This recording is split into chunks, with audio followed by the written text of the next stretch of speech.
Halo, Assalamualaikum warahmatullahi wabarakatuh. Ketemu lagi dengan saya, Widya Kusumawardani. Nah, sudah lama ya kita nggak bertemu, kurang lebih sudah 3 bulan kita nggak belajar bareng ya. Nah, hari ini kita mulai lagi yuk belajar barengnya dengan membahas mengenai macam-macam dari asas kewarganegaraan. Nah, materi kali ini itu mengenai materi umum yang ada dalam pembelajaran kewarganegaraan ya, ataupun kita belajar secara umum mengenai civic education gitu. Jadi tidak terfokus kepada pembelajaran SMP ataupun SMA. Namun mungkin di beberapa jenjang guru-guru kalian ada sedikit membahas ataupun menyinggung mengenai asas kewarganegaraan yang hari ini akan kita bahas secara bersama-sama.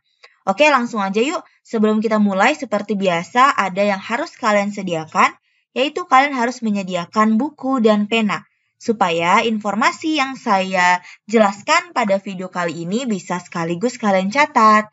Dan sebelum kita mulai, jangan lupa berdoa menurut agama dan kepercayaan kalian masing-masing ya. Kalau sudah berdoa, langsung aja yuk kita lihat materinya.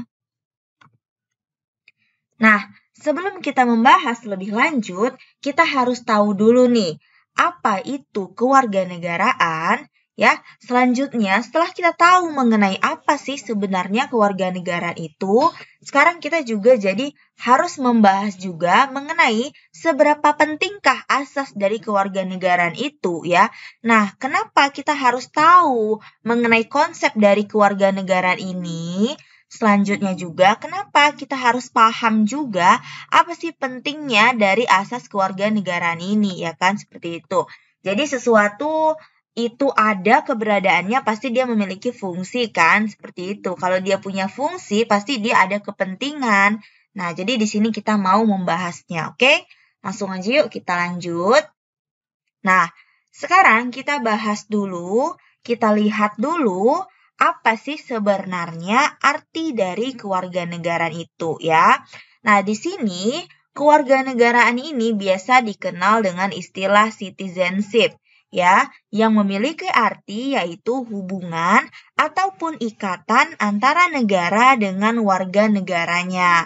Nah, jadi kalau konsep dari kewarganegaraan itu, seseorang itu dia sudah terikat dengan suatu negara. Nah, jadi kalau misalnya seseorang itu sudah terikat dengan suatu negara, dia harus bisa menjalankan apa yang menjadi hak dan kewajiban dia sebagai seorang warga negara itu gitu.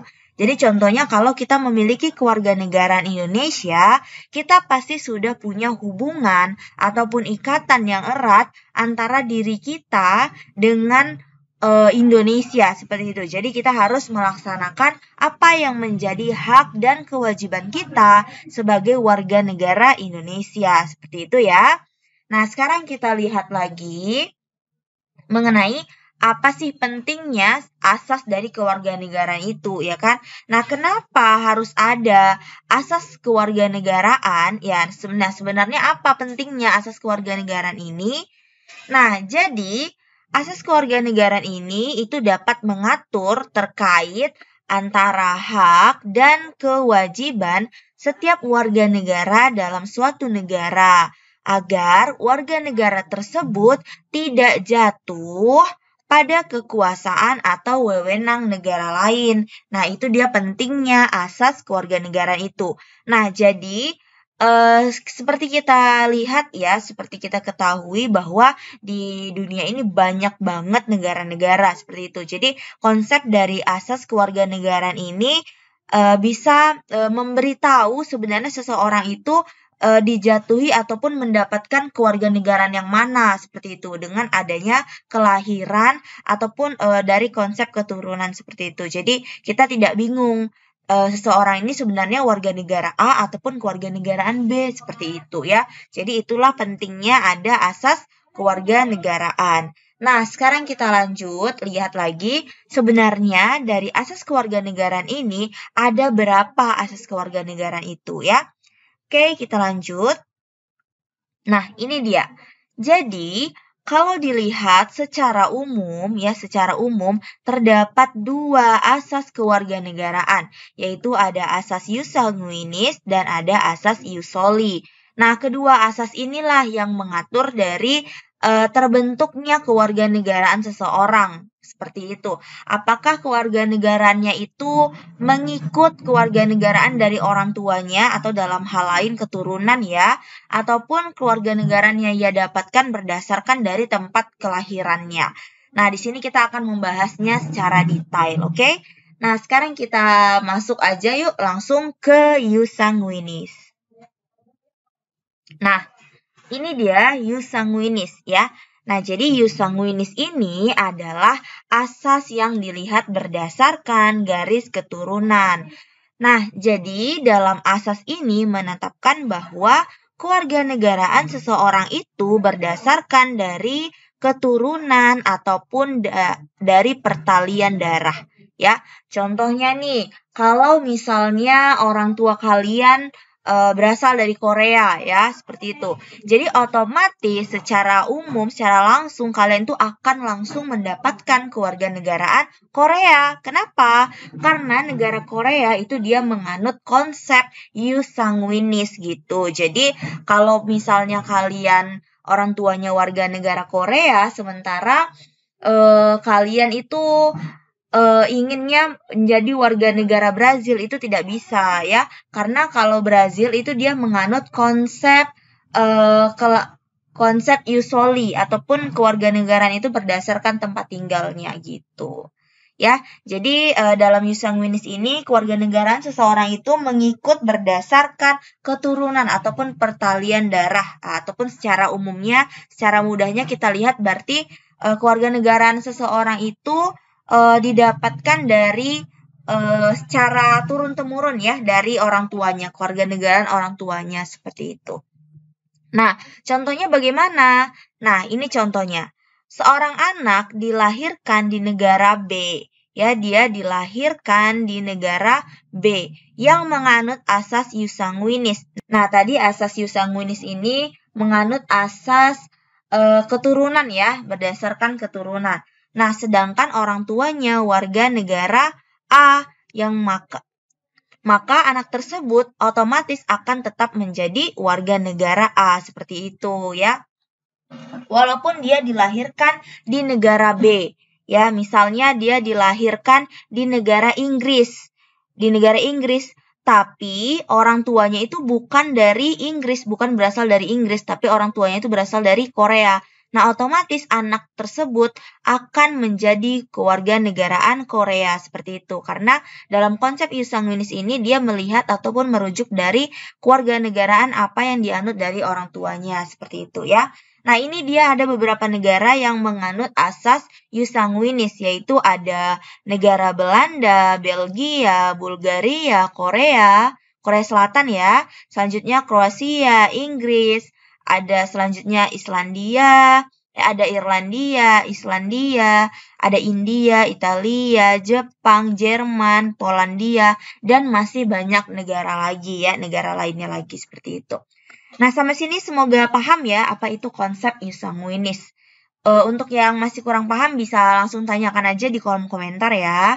Oke, selanjutnya kita masuk ke asas ius soli.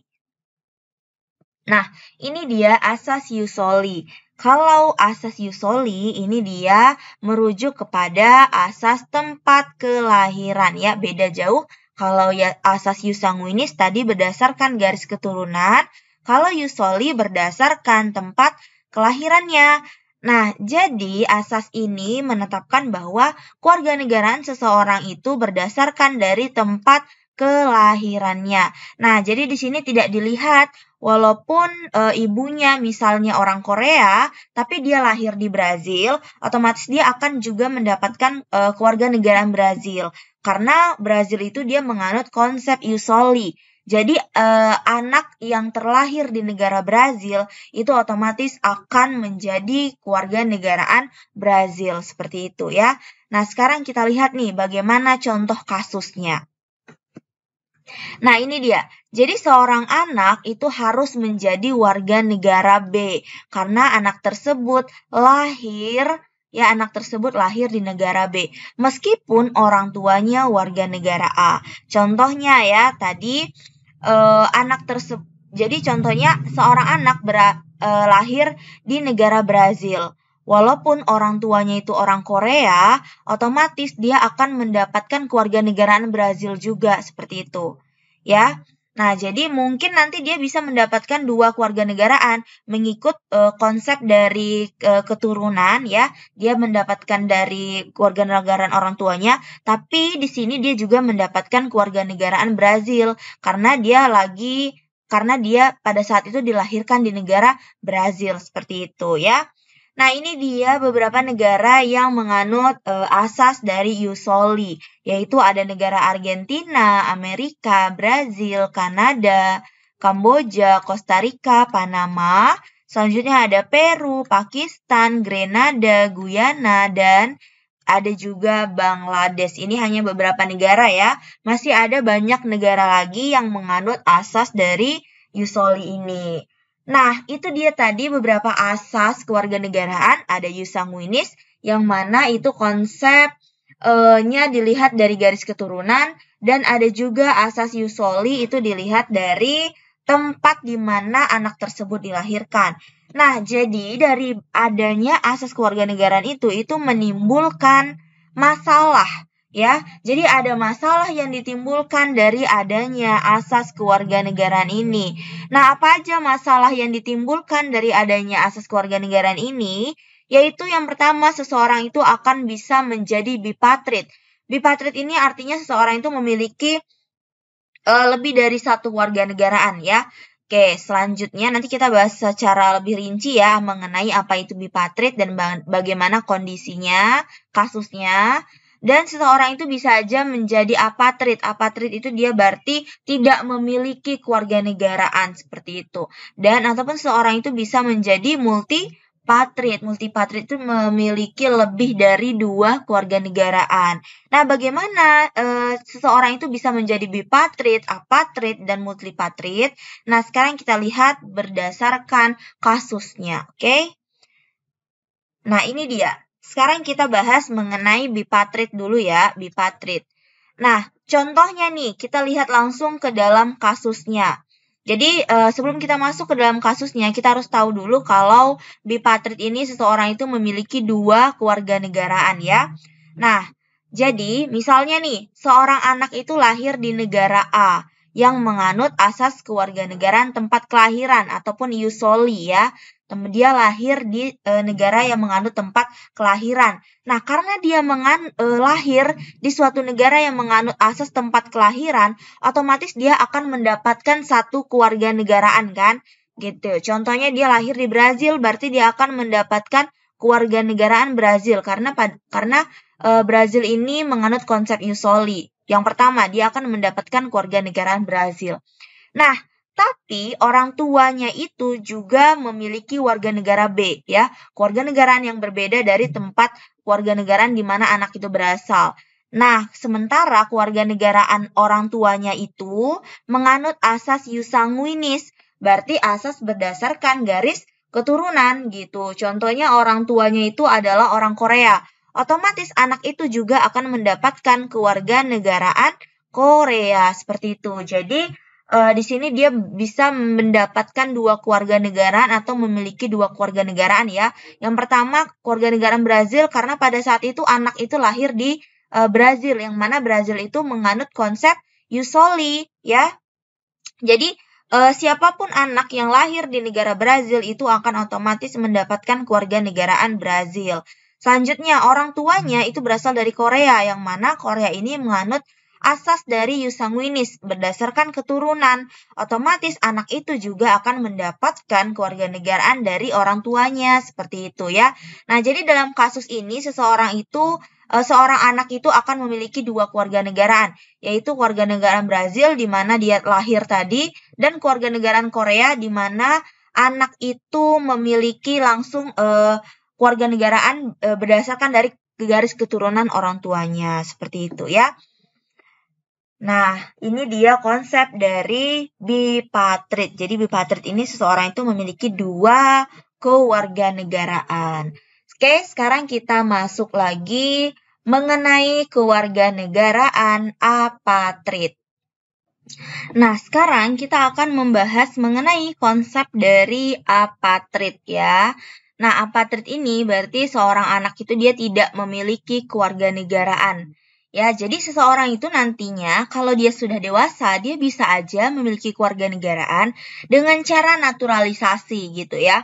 Jadi contohnya seseorang itu mau menjadi warga negara Indonesia. Nah, seseorang itu bisa mengikuti proses naturalisasi menjadi warga negara Indonesia. Jadi dia akan mengikuti ada beberapa syarat tertentu mengenai apa aja yang harus dia lakukan untuk menjadi warga negara Indonesia melalui jalur naturalisasi itu gitu ya.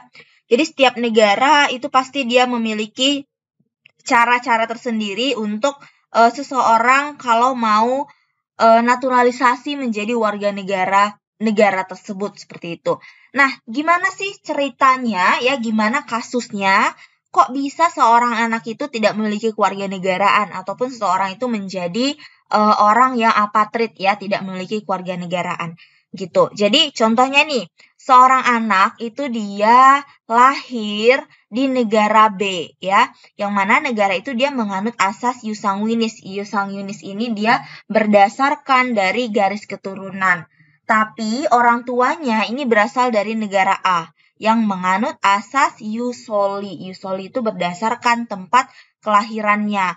Nah, jadi dengan cara seperti itu, dengan kasus seperti itu tadi, anak tersebut tidak mendapatkan kewarganegaraan. Karena negara B, tempat dia lahir tadi itu, orang tuanya itu bukan dari negara B. Gitu. Jadi anak itu juga tidak mendapatkan kewarganegaraan orang tuanya, dalam hal ini negara A. Karena dia tidak lahir di negara A gitu ya. Itu dia kenapa seseorang bisa menjadi apatrit ataupun tidak memiliki kewarganegaraan. Nah, sekarang kita lihat gimana seseorang itu bisa menjadi multipatrit. Nah, ini dia multipatrit ya. Kalau multipatrit itu dia memiliki dua ataupun lebih dari kewarganegaraan. Nah, jadi dalam hal ini seseorang itu bisa menjadi multipatrit kalau seorang bipatrit itu menerima pemberian status kewarganegaraan lain ketika ia dewasa, tapi dia tidak melepaskan salah satu dari kewarganegaraannya. Contohnya dalam kasus bipatrit tadi, dia memiliki dua kewarganegaraan ya. Contohnya dia memiliki kewarganegaraan Korea dan juga memiliki kewarganegaraan Brazil. Nah, saat dia tumbuh dewasa, dia menerima pemberian status kewarganegaraan menjadi Indonesia misalnya ya. Nah, otomatis dia ini akan memiliki 3 kewarganegaraan. Ya, jadi seorang anak itu akan menjadi multipatrit. Nah, seperti itu ya. Nah, ini dia beberapa kasus-kasus yang ditimbulkan dari adanya konsep asas dari kewarganegaraan ya. Di mana seseorang itu bisa menjadi bipatrit, apatrit, dan yang terakhir bisa menjadi multipatrit. Nah, mungkin sekian dulu informasi yang bisa saya berikan pada video kali ini. Lebih dan kurangnya saya mohon maaf. Terakhir, sebelum saya tutup, saya minta dukungannya untuk channel ini dengan cara like, komen, subscribe, dan di-share ke seluruh sosial media yang kalian punya, supaya kita bisa belajar bersama. Akhir kata, saya ucapkan wabillahi taufiq wal hidayah. Wassalamualaikum warahmatullahi wabarakatuh.